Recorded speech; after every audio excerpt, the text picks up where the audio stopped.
Join us on the second day on board Carnival Radiance. We went on a quick 3-night cruise during the Christmas break. This is our one and only sea day, which I was really excited about because we were excited to explore the ship. So we started off the morning doing this obstacle course, but then we realized Raina was too small, so only Haley and Hannah could do it, but they pretty much only got to about here before they both got scared, which understandable. The obstacle course starts off at like one of the scariest parts. They both had to basically turn around right where they are now. Fun fact, I'm scared of heights, so I'm not even sure I'd be able to do it. Maybe I would have turned around at the exact same spot.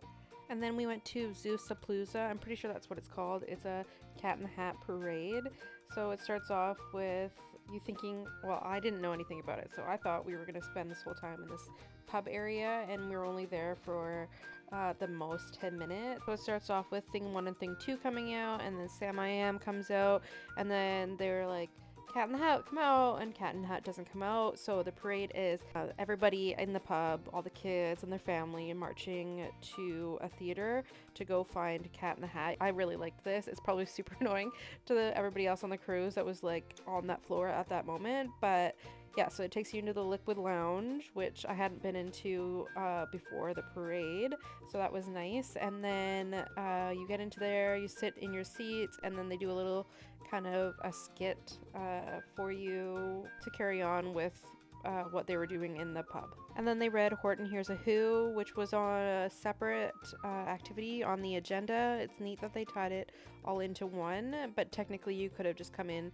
for just the reading of the book. My girls enjoyed this, especially Raina. Haley and Hannah liked it. I'm sure they don't want to do this every single time we go on a cruise. And then all the kids went to the kids clubs, and I got to have a little bit of adult time. I mostly just wandered the ship, and then I ended up going into the adults only area, and I sat there for a while. I was just enjoying the view and playing on my phone. They seemed to have like more comfy seats, so I stayed there. And then it was time for Legends of the Lido, so I found a seat by that. It's kind of like Sexiest Man competition, but for Carnival. It seems like Haley ended up finding me. I don't know how long it had been, maybe like less than 2 hours, I want to say, since they all went to Kids Club, and she dropped Hannah off in the room and she came and found me. We ended up having burgers from the burger place, and oh my god, they're so good. They're kind of like fat burger quality. I just cannot get over that was included with our cruise fare. I wish I ate way more than just one. After Kids Club, Haley dropped Hannah off in the room, so Haley was going to go back to the room and go find Hannah. She ended up finding her on the 4th floor, and if you followed me for a while, Hannah has special needs, and Hannah knows that she is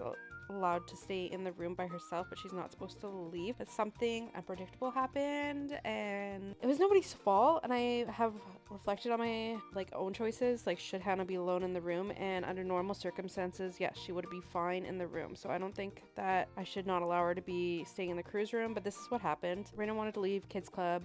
I think she was hungry, so they called the room and spoke to Hannah, but they didn't confirm who they were speaking to.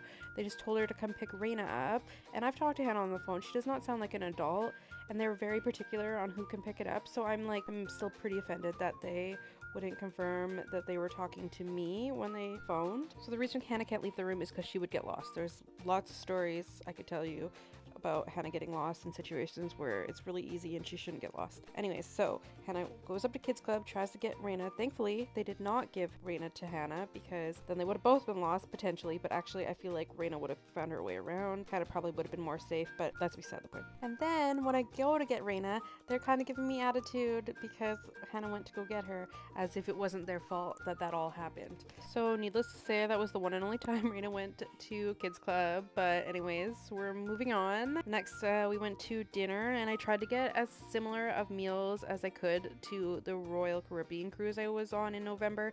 I haven't posted that yet, but I will, just to compare whose food quality was better, and I have to say Carnival wins by a landslide. And then we ended the night in the hot tub watching Mean Girls. What a way to end the day.